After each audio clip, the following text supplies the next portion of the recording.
Hace tiempo atrás comenzamos nosotros a explorar el mundo de la cerámica, de la greda y otra serie de cosas. Y conocimos casualmente a una persona acá en La Serena que nos ayudó a iniciarnos en el tema de algunas aplicaciones diferentes en torno a la greda y a la cerámica. Esto que estamos mostrando podría ser la última etapa. Yo soy profesor de arte y formaba profesores de artes plásticas. Y últimamente me he ido involucrando cada vez más en lo medioambiental y sobre todo en lo que dice relación con el agua desde la perspectiva de la cerámica. Lo que yo hacía antes con una finalidad ornamental, ahora está orientado al riego tecnificado.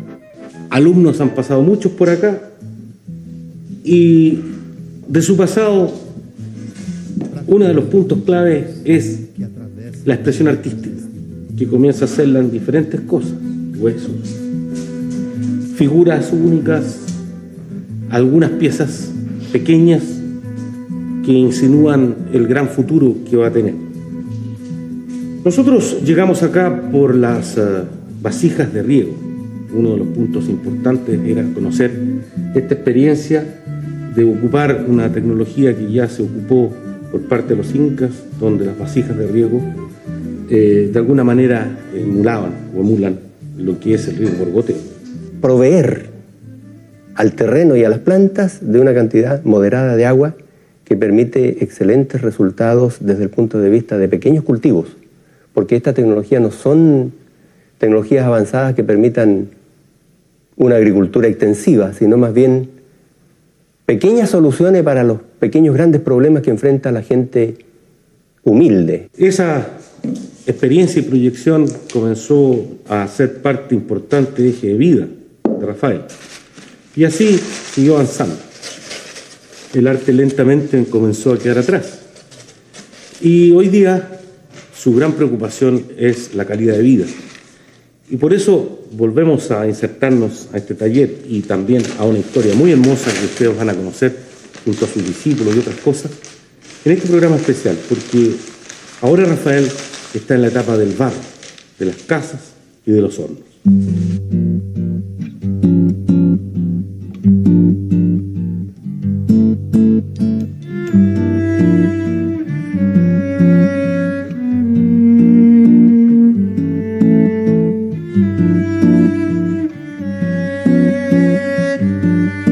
Nosotros hemos visto muchos hornos de este tipo. Sí.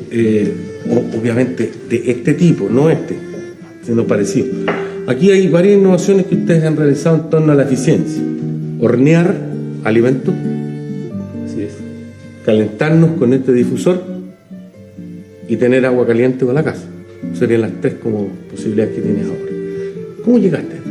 En el 2003, segundo semestre, en la tarde de los viernes, no hacíamos clase y lo ocupábamos todos los viernes en la tarde en trabajar aquí durante unos 4 o 5 meses. Entonces era una verdadera fiesta aquí porque lo que no se me ocurre a mí se le ocurre a Palomino. Y Palomino recordaba haber visto este difusor de calor en Santiago, bastante parecido a este. Y encontramos un hojalatero en la compañía que resultó excelente y que nos hizo toda esa combinación de tubos y espacios cerrados con hojalata, que a 5 minutos de haber encendido el horno ya está calentando, y si le tiras agua o lo tocas con un trapo húmedo va a chirriar. Y yo pensé, ¿por qué no ponerle el serpentín a este horno? Que consiste en un tarro rodeado de una caparazón de barro o de cerámica, dejando un espacio de unos 5 centímetros entre tarro y barro, y aprovechando las cualidades opuestas del metal, que se calienta rápidamente, y la excelente capacidad de aislación térmica de la cerámica y del barro. Como tú sabes, el tarro lleva abajo arena, que hace como de escudo térmico. Esa arena termina por calentarse y sigue caliente aún cuando apaguemos ya el fuego o se haya extinguido la llama. Y lo mismo que la caparazón de barro, conservan un calor que permite hornear más allá de la extinción del fuego. Y tiene el complemento de un barril que está conectado al agua potable y que tiene una válvula que permite que nunca derrame el agua, o sea, nunca se llena. Y en la medida que le extraemos agua, se repone esa cantidad de agua sola. Hay una llave que está conectada con la cañería por la que sube el agua caliente y que permite sacar agua caliente a los 10 minutos de encendido el horno. Ya tenemos agua caliente. Y la otra llave sale del barril, de la parte media del barril, y nos va a entregar un agua solamente tibia en primera instancia, pero que se va calentando a medida que mantenemos el horno encendido por mayor tiempo. La dupla se conoce hace años también y comienzan a trabajar después de que uno fue profesor y el otro alumno. Y hoy día Daniel, que también forma parte de una historia importante en nuestro programa, está en otra, como se dice. Nosotros lo conocimos en su taller, trabajando en murales, yendo a buscar aquellas cosas que son sus materias primas, por allá por Guayacán, también ahí en la entrada de Serena, aquí en la compañía, haciendo sus coladas en su casa.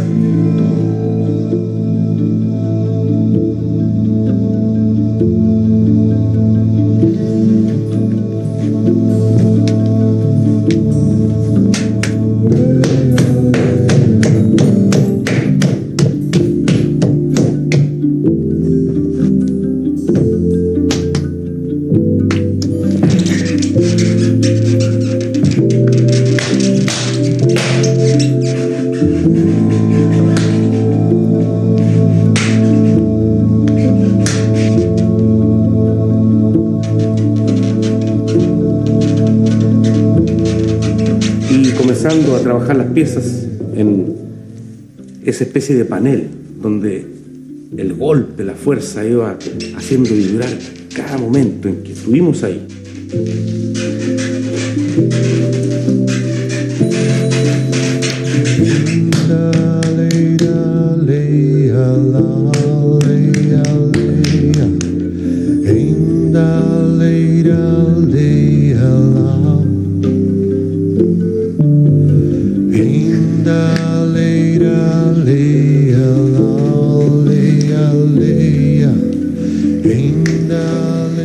Y así, esa técnica de trabajar, ahuecar y generar estas piezas que van a conformar los muros, asimila una serie de cosas que tienen que ver con esta historia dentro de este taller, como el ahumado, el engobe y otra serie de cosas.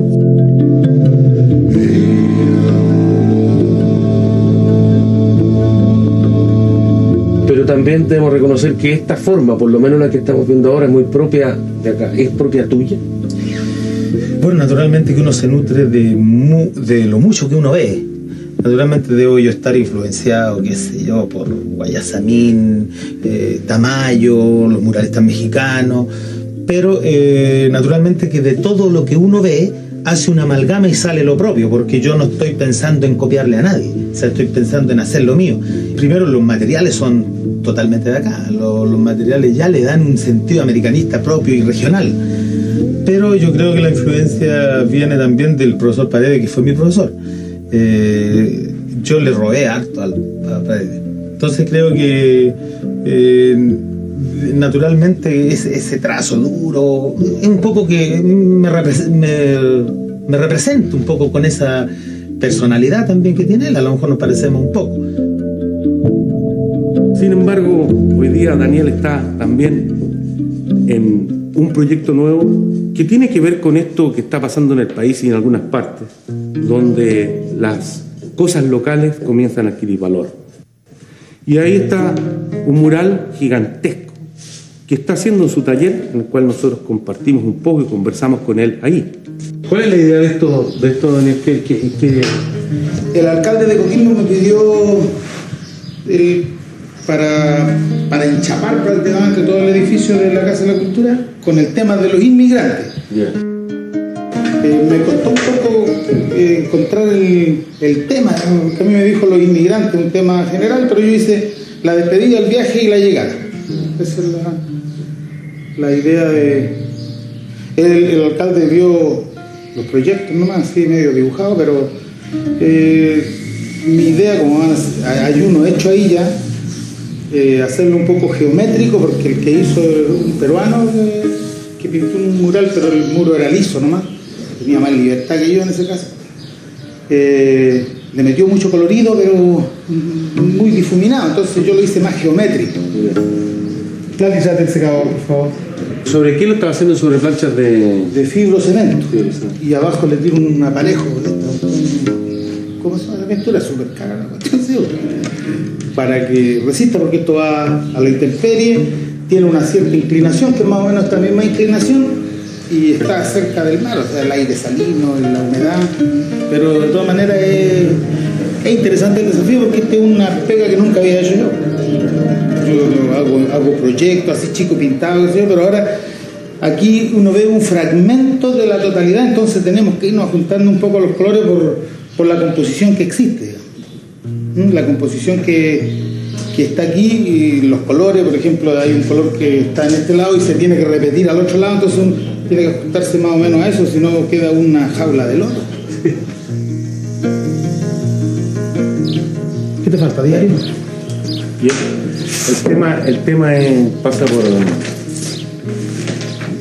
El tema pasa porque si no me dan pega, sí, en cerámica tengo que hacer cualquier cosa. Pero ¿preferís trabajar? Me gusta la cerámica porque es mucho más sano que esta cosa, pero es bonito el desafío de la pintura también, porque no lo había incursionado antes y creo que hay espacio para eso. Hay espacio para la pintura es más, se pueden hacer cosas más grandes.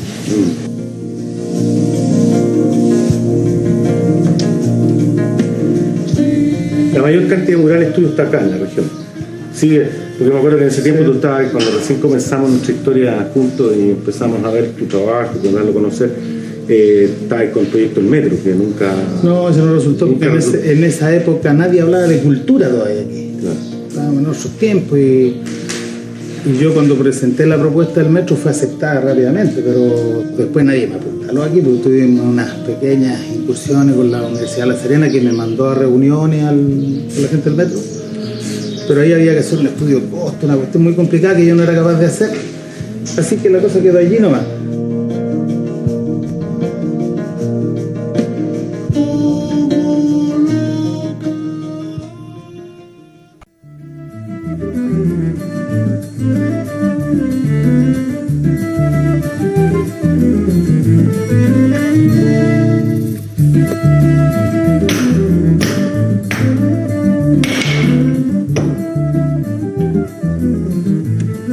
Ahora, sería interesante que, para ser consecuente con mi manía de medirlo todo, hubiéramos registrado que lo encendimos como a las 3:15, que vamos a ocupar 7 kilos de leña y no más. Yo creo que con eso estaríamos en condiciones de hornear, a ver, 4 kilos de pan que me amasó. ¿Y el agua se te calienta en qué periodo de tiempo? El agua la puedo sacar caliente, yo creo que como a los 10 minutos. Ya, hablemos del adobe. Este es adobe. Sí. ¿Confeccionado ustedes? ¿Qué está hecho con alguna mezcla especial? No. De especial la mezcla tiene de que es lo que nos queda a nosotros después de preparar la pasta para modelar. ¿Pero qué, O sea, qué componentes son? Un resto de arcilla, el resto es arena. Ya. Piedrecilla Arena. e incluso piedras, porque tú puedes ver que tiene Claro. incluso algunas piedras. Es decir, es lo que nos sobraba y lo que botábamos. Pero en el fondo, esto es arcilla con arena. Piedrecilla, Y arena. arena y un resto de Y tú arcilla. hiciste los adobes, y aquí una de las características que vi, que a diferencia de otros, también hiciste los adobes circulares, digamos. No, yo no le llamo adobes, son ladrillos. Ladrillo ya. Claro, es que los ladrillos se identifican para nosotros más con la cerámica que Ya. con el barro. Está caliente, che. Bueno, abajo calienta mucho más. Pero no creas tú, si ves que, mira, ahora que hemos parejo el pan. Parece que la lata es de arriba, ¿no? Está re bonito. Sí, no, sí. Dobla bien el trapo. No, es que igual. Porque hay otros trapos. Sí, pero igual está. No te digo lo caliente que está. Ya. Escucha que está bonito. Ay.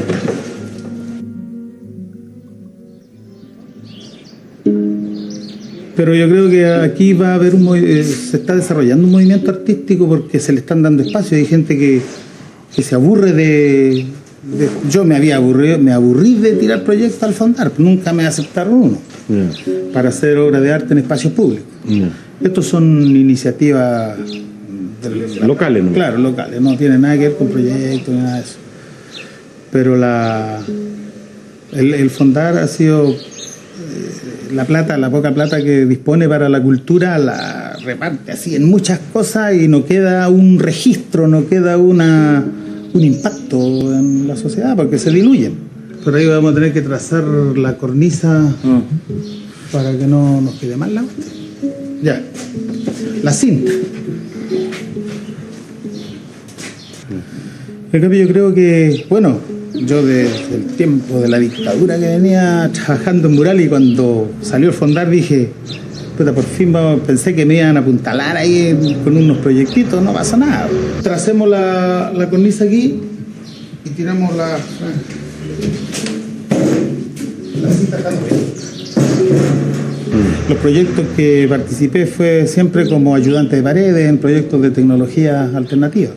La cosa de las vasijas regadío, que trabajamos en Guayihuayca, que fue un proyecto muy lindo porque la gente del pueblo participó en eso y ahora parece que ya está funcionando un pequeño taller en la escuela que se lo dejamos parado ahí con paredes, con hornos, con estanques de preparación de pasta, la gente un poco preparada. Y eso yo creo que a la larga puede dar fruto porque la gente tiene la arcilla ahí mismo, es un poco rescatar lo histórico. Yo creo que en algún momento ahí en Guayihuayca y aquí en el Valle, desde el tiempo de los indios, yo creo que hacían cerámica. Claro. Ahora es como renacer de la cerámica. ¿A ti te sigue siendo más dócil, más cariñosa la cerámica para Por trabajar? supuesto que la cerámica es... Bueno, yo descubrí lo volumétrico allí y se me hace fácil.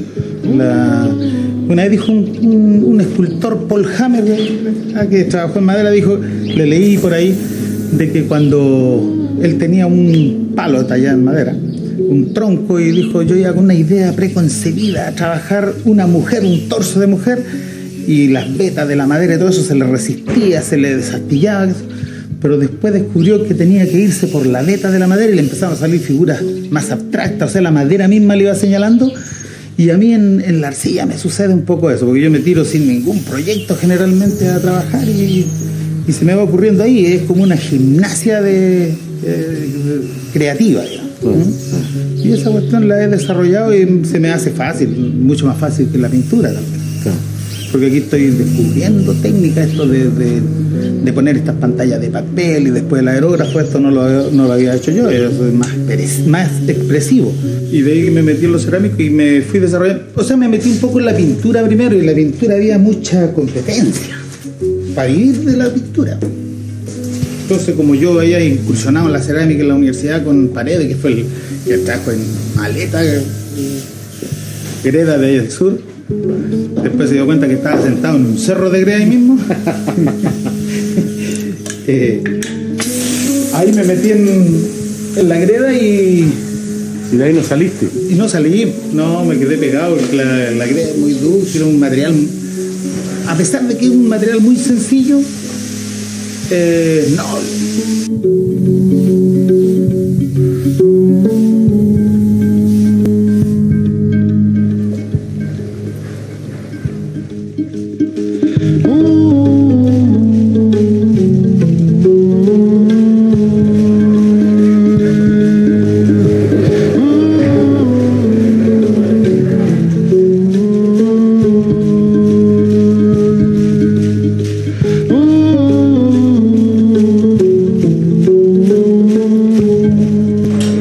Aquí en la Facultad de Medicina de la Universidad Católica del Norte, donde se instaló uno de los murales importantes para Daniel. Y tiene que ver un poco con la historia de la ciencia, de la sabiduría popular y de lo que está pasando hoy día incluso con la medicina. Un poco esa es la esencia de lo que lograste aquí en este mural. ¿De qué dimensiones estamos hablando? Con la dimensión de este es más o menos de 6 por 6 metros. ¿Qué representa? A ver, hablemos un poco de lo que tenemos. A ver, pongamos. Claro, lo que pasa es que hay un sentido vertical, que en la cúspide está el Arcángel Rafael, que la Escuela de Medicina se llama Arcángel Rafael, y está sanando a un ciego con la escama de un pescado, por eso tiene un pescado al costado. Él tiene el lugar más importante por ser el nombre de la Escuela de Medicina. Y abajo se está practicando una operación donde está la asistencia médica y la asistencia espiritual. Esta es una universidad católica, por lo tanto le puse el componente de lo espiritual ahí. Y en el centro, ese elemento que parece...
Greda significa arcilla con contenido de impurezas.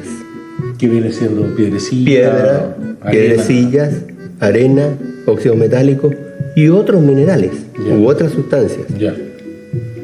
Que pueden ser materia orgánica, puede ser cuarzo, puede ser carbonato de calcio, etc. Ahora, lo curioso es que la arcilla no puede dar lugar a la cerámica, ni siquiera a un buen barro, si se presenta pura. Se mejora como barro en la medida que lo combinamos en proporciones adecuadas de arenas, limos o piedrecillas. Arcilla cuando el material es relativamente o por completo puro. Ya. Y en tal caso se puede llamar con toda propiedad caolín. Ya. Entre paréntesis, el caolín es una arcilla muy refractaria, resistente a altas temperaturas. Ahora, cuando este material contiene impurezas, se hace muy bien en llamarlo greda, como lo dije antes. Pero ambos materiales combinados con adecuadas proporciones de antiplásticos, de materiales que no tienen ninguna plasticidad, no tienen ligosidad, pueden ser modelados y transformados en objetos. Fuentes, callanas, ollas, esculturas, relieves, o ladrillos, o sanitarios. Y sometidos a una alta temperatura después de estar secos, toman una dureza definitiva.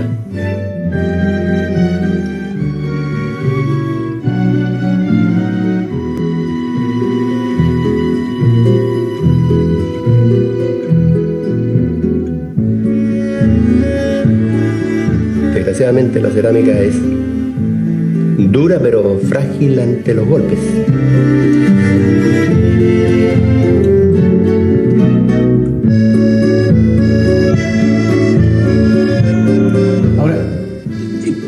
¿Qué opinas de esta cosa de que se desprestigie la casa de barro? Tú has hecho harta experiencia, vamos a conversar de eso más adelante, pero ¿cuál es tu opinión? ¿Son tan malas las casas? Mi opinión es que es muy injusto el desprestigio de que han sido objeto las casas de barro. Y digamos barro mejor que adobe, porque en este momento yo estoy postulando la posibilidad de construir, pero con un sistema que se parece más al de quincha que al de adobe. Y que consiste en trabajar con las gredas que contienen porcentaje adecuado de arena o de piedrecilla, o a las cuales se les agrega lo que les falta, de manera que adquieran consistencia, mínimo encogimiento, con lo cual se reduce el agrietamiento y que además, con la adecuada cantidad de agua, adquiere una ligosidad que le permite a uno darle la forma a la casa, a los muros, o a lo que quiera hacer con ese material. Y una vez seco, este barro conserva la forma, se torna relativamente duro y muy resistente a la acción del tiempo y con una cualidad que es extraordinaria, una capacidad de aislación térmica que supera enormemente en ese sentido a las construcciones hechas a base de cemento.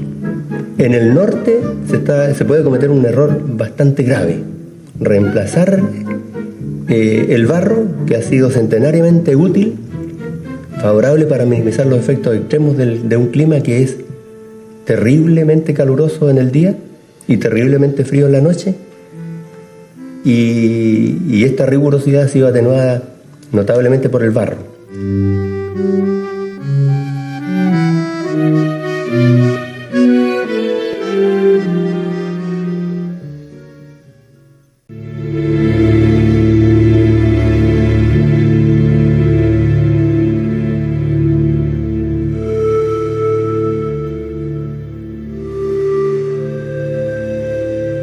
Ahora, en este largo camino que llevan con la cerámica, en los hornos ahora, algunos con murales, ya pintura, y los proyectos que están empezando a surgir nuevamente del barro, del agua y del fuego, uno de los temas que también está apasionando a Rafael es el de las casas de barro, el de los estucos. Ha hecho muchas pruebas, ha estado trabajando con eso, pero él justamente, como no le gusta vestirse con ropa ajena, y así lo dice expresamente, nos dio a conocer a un maestro que está haciendo una casa acá cerca y fuimos justamente a ver cuáles son las modificaciones, lo nuevo, basado en la técnica antigua.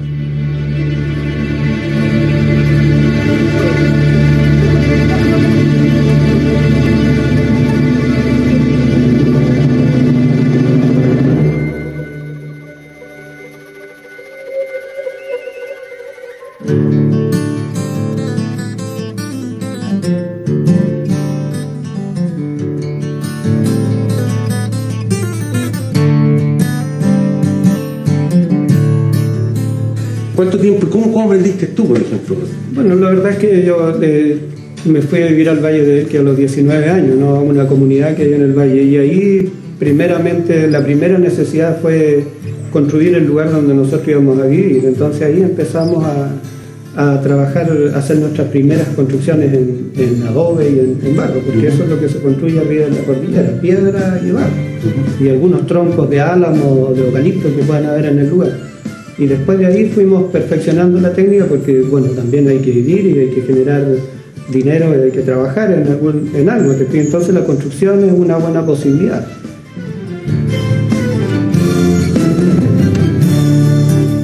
Yo tenía experiencia en trabajo en barro, pero no conocía el sector de acá, entonces no sabía dónde ubicar la buena greda. Así que, y curiosamente corresponde al lugar donde toda la gente que hace trabajo en barro va a buscar ahí. Y el lugar donde encontré fue ahí cerca de las compañías acá en La Serena, y por detrás donde está el cementerio, más al fondo, en los cerros, ahí encontré una tierra buena.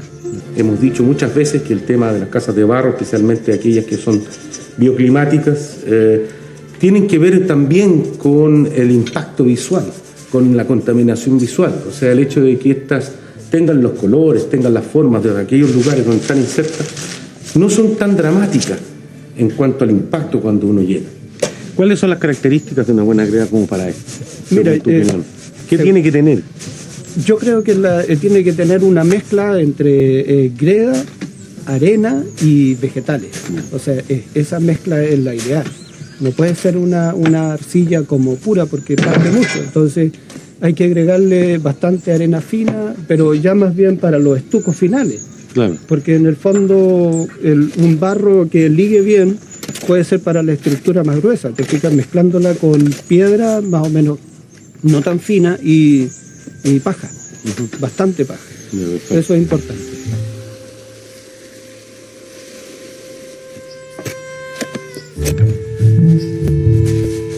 Lo importante en el tratamiento del barro, cuando se meten todas estas partes que son más bien terminaciones entre junturas de tabla, malla y madera, lo importante es empujar bien, que ocupe todos los espacios.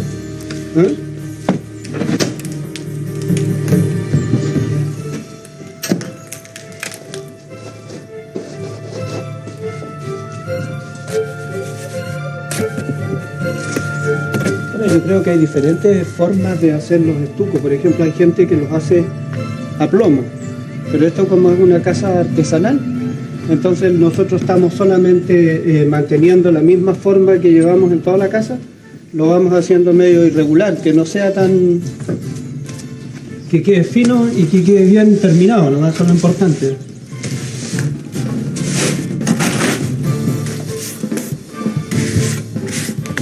Y aquí en esta forma como pega este barro se nota que es buena.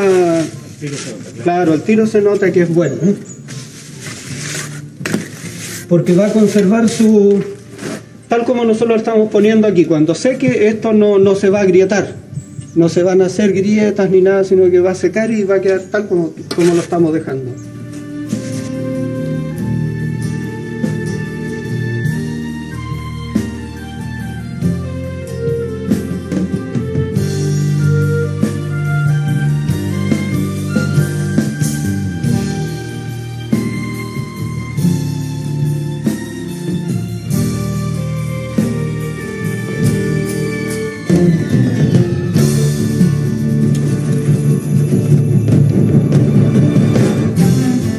Yo he visto, como que la gente de repente prefiere una casa hecha en Plumaví o incluso es mal pagado el barro. La gente dice, no, una casa de barro, pero entonces tiene que costar la mitad menos. Entonces, claro, una casa de barro tiene mucho más trabajo, es casi una artesanía. Entonces... y eso es lo que se valora porque tú estás trabajando, dedicándole mucho tiempo, es como ir creando. Claro que sí. Y lo maravilloso, bueno, sí, es trabajar con cosas completamente naturales, como es la energía que tiene es muy especial, ¿no?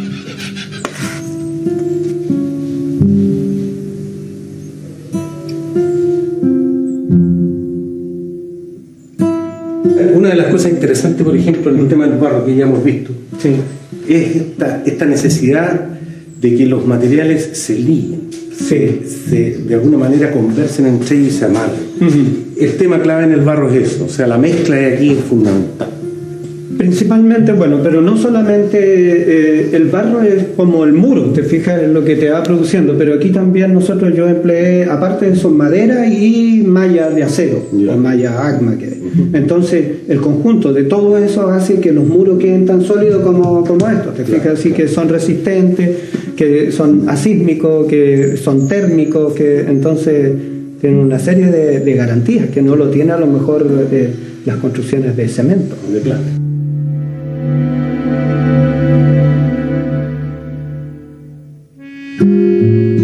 Cuando yo llegué a hacer esta casa acá, venía del Valle del Elqui, y curiosamente todos como que se sorprendieron cuando yo le dije que iba a ser una casa de barro, como que...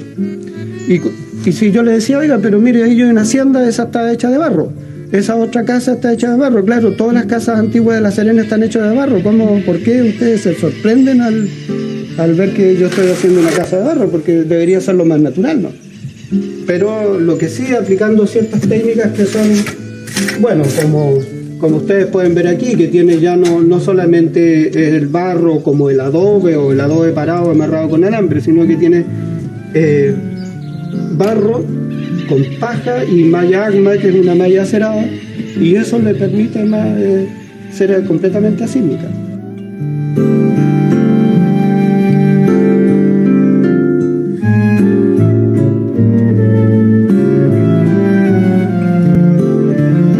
Cuéntanos cómo es esta mezcla, esta Bueno, primero, trilogía, madera, barro y fierro. primero se hace todo el esqueleto de tronco de eucalipto, ¿ves? Como estamos acá viendo. Después se le da una mano para fijar el espesor del muro.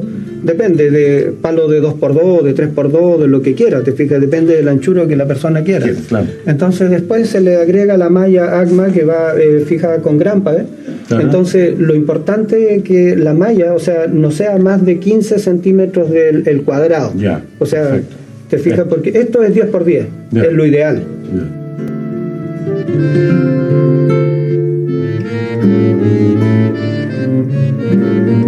Pero aquí solamente lleva tierra, mucha paja, y la tierra, claro, tiene solamente piedrecilla hasta un tamaño no más grande que a ver, como de 2 centímetros más o menos, claro. más de eso. ¿Te fijas? Y con eso la primera parte. Y esto uno lo va rellenando así con las manos, nomás se va rellenando, se pone tablero y se rellena. ¿Te fijas? Después se deja secar y después viene la otra parte que es el revestimiento, los estucos. Claro.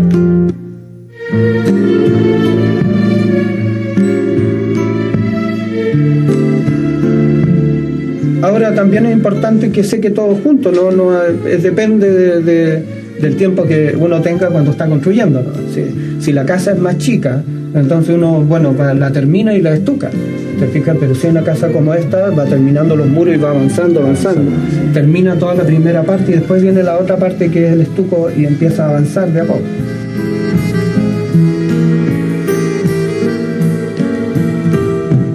Ahora, los pisos también.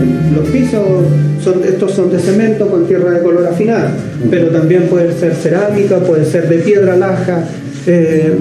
Eso depende de la persona que quiera la casa, ¿no? Hay muchas posibilidades, muchas posibilidades.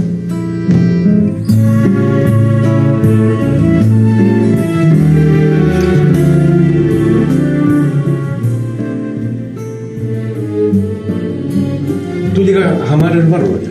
Sí, me encanta. Sí. Dice que tiene una vibra, una cosa indistinta en materiales, lo siente.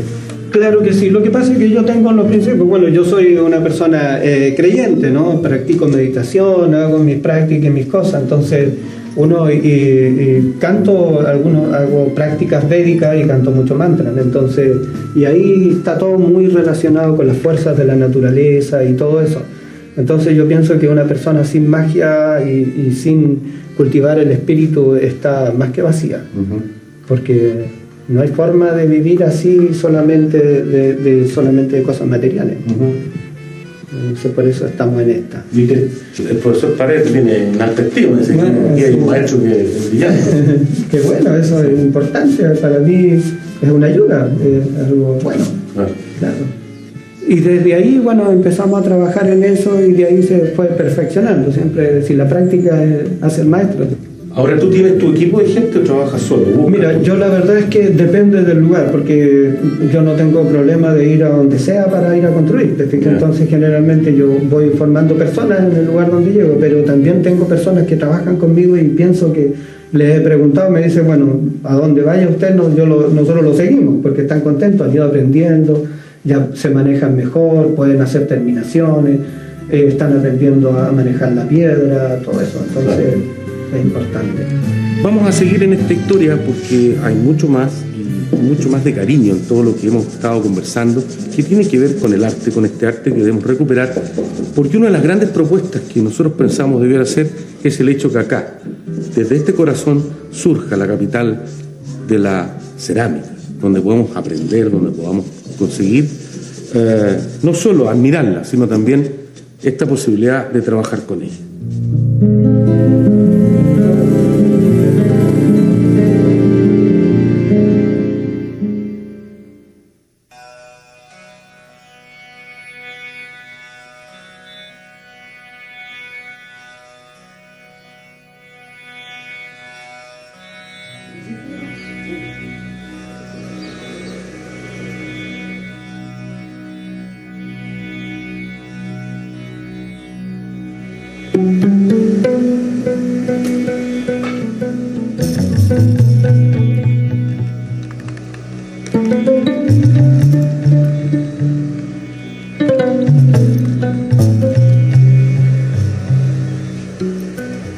rayo de líneas ese igual Una horizontal ahí. se llama el apellido.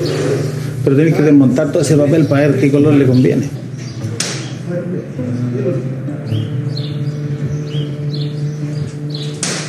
Es más fácil que hacer todo el color de nuevo. Este, el último, tiraste mucho. Pero Hoy tenés que cubrir la gaviota esa, por todo el contorno, mucha lucha. Pero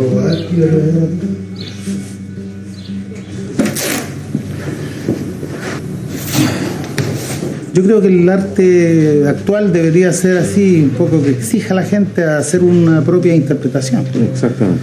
Pero sí, donde ponen un poco de exigencia es que la cosa sea un poco figurativa, que la gente no se cabecee mucho. Yo creo que la cosa es que hay que apurarle el paso. A mí me aburrió ya un poco lo figurativo. ¿Sí? Sí. Y lo abstracto que hago son figuras chicas. Nunca me he quedado con piezas, pero salen temas más dramáticos, ¿sí? Yo creo que son más artísticas, ¿no? Además la propuesta, los materiales, las técnicas que se usan, que son prehispánicas, ¿no? El pintar con engobe y el ahumado, le da una gracia, ¿sí? Entra en cualquier ambiente, los tonos son todos armónicos y son como nosotros, los de aquí, pues, medios negritos y lo que somos. Bueno. yo le voy a pedir el relieve que hizo aquí inicialmente conmigo, el de la figura con los puños cerrados, porque tiene mucha fuerza, porque tiene, no sé, pues extraordinario desde el punto de vista de que fue lo primero que hizo aquí. La idea tuya, Esteban, ¿qué es lo que es? Difundirlo, que la gente lo ocupe, que vengan para acá y le enseñes tú a hacerlo, La idea venderlo, cambiarlo. la idea mía, hay varias ideas mías, pero yo diría la idea genérica es contribuir a la calidad de vida, que es algo que a mí me obsesiona, y ser consecuente con lo que es la carrera de diseño aquí en la Universidad de La Serena. Contribuir a través del diseño precisamente y de acciones creativas y del trabajo a mejorar la calidad de vida, ojalá de toda la población. Una de las cosas que me encantaría hacer es poner la cerámica al servicio de la educación, porque la cerámica es profundamente educativa, incentiva la creatividad, tiene múltiples aplicaciones derivadas de sus múltiples cualidades, es aislante térmico, es resistente a las altas temperaturas, refractaria, es química y bioquímicamente activa, la arcilla y la cerámica, es decir, permite, por ejemplo, activa los procesos bioquímicos. Entonces, si tú agregas a un suelo que es simplemente arenoso un poco de arcilla, vas a mejorar la productividad de hortalizas, de fruta, la alimentación de la gente. Eso me atrae poderosamente, y son cosas tan elementales que la gente no sabe y que los aprendería si tuviéramos talleres de cerámica en las escuelas.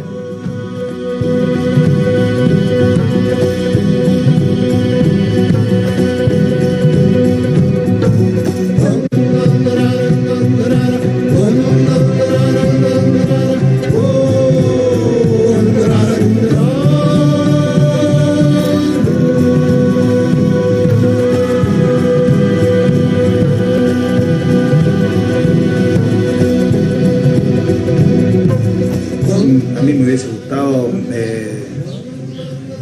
meterme un poco en el ambiente artístico de Santiago, pero es difícil, son como muy cerrados las cosas. Son como muy cerrados los... Aclamado.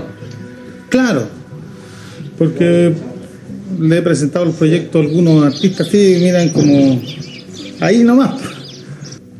Tengo escrito un proyecto de un diplomado, que lo encontraron aquí muy bueno en la universidad, pero que no he cumplido con la recomendación que me dieron. Lanzar eso a una página web o a internet. ¿Para qué? Para que la gente manifieste su interés en participar en este diplomado, que tendría que ser preferentemente para profesores, para que esto se inserte en la educación chilena a través de la creación ¿Estamos de acuerdo? del taller de Yo te cerámica. aseguro a mi cabeza que tú lo publicas o lo dices aquí en el programa y en un mes tienes lleno los cubos. ¿Son capaces de hacerlo aquí en esta versión? Evidente, evidente. Para mí el arte tiene que comunicar. tiene que decir cosas, porque si yo estoy haciendo un arte que no lo entiende nadie, no pasa nada. Claro, ellos encontrarían a lo mejor una aberración que tú estés haciendo esto, Sí, ¿o no? seguramente. ¿Cómo estás usando pintura? De tarro, pintura de tarro, qué sé yo, o el aerógrafo, esta cuestión de las pistolas. Pero es una posibilidad que yo creo que es válida de explotar, ¿no? Lo de pintar con estas técnicas, porque permite hacer cosas monumentales. Claro. Ahora, como estoy recién entrando, a lo mejor a la larga después ni la voy a pescar esta cuestión del aerógrafo. Ahora, yo estoy muy preocupado del despilfarro de los recursos en este mundo consumista y tan lleno de progresos técnicos, pero tan falto de humanidad, tan falto de sentido solidario, tan falto de generosidad. Bueno, aquí tenemos el barro generoso y el profesor que también es generoso para entregarlo, así que ya por lo menos unimos. Y ahora que hemos estado junto a ellos en estos distintos proyectos, en estos distintos puntos de alguna manera de referencia, queremos justamente entender el hecho de que hoy día estamos a puertas, de que se junten las voluntades, que volvamos a tener la posibilidad de que muchos aprendan esto, no solo el oficio del barro, así como lo acabamos de ver, sino también la posibilidad de crear, la posibilidad de modelar, la posibilidad de imaginar el mundo de la idea. Y para eso el gran desafío que hemos planteado junto al maestro y a su discípulo, que en realidad a esta altura son más o menos de la misma altura, entre maestro y discípulo ya los dos van en la misma proporción y eso es muy lindo, muy importante, es la idea de que ellos están con una propuesta y esa propuesta es una gran escuela de cerámica. Serena, capital de la cerámica en Chile, así como existe la capital del dulce de la ligua, las sandías de Paine u otras cosas. Yo creo que lo importante aquí es poder tener la posibilidad que a futuro podamos llegar a una escuela con esta fuerza que tiene más que ver con el cariño y con las posibilidades de hacer cosas que connoten, y también con la esperanza de que a la próxima vuelta en esta historia Tierra Adentro podamos encontrar la primera piedra, o mejor dicho, la primera greda, El primer adobe. o el primer adobe de la Escuela de Ceramistas de Chile. Nosotros estamos en esto y mañana seguiremos por el otro lado para que justamente la próxima semana hablemos de estos temas y otros, que son los que realmente a usted le interesan, aquí en Tierra Adentro. Nos vemos.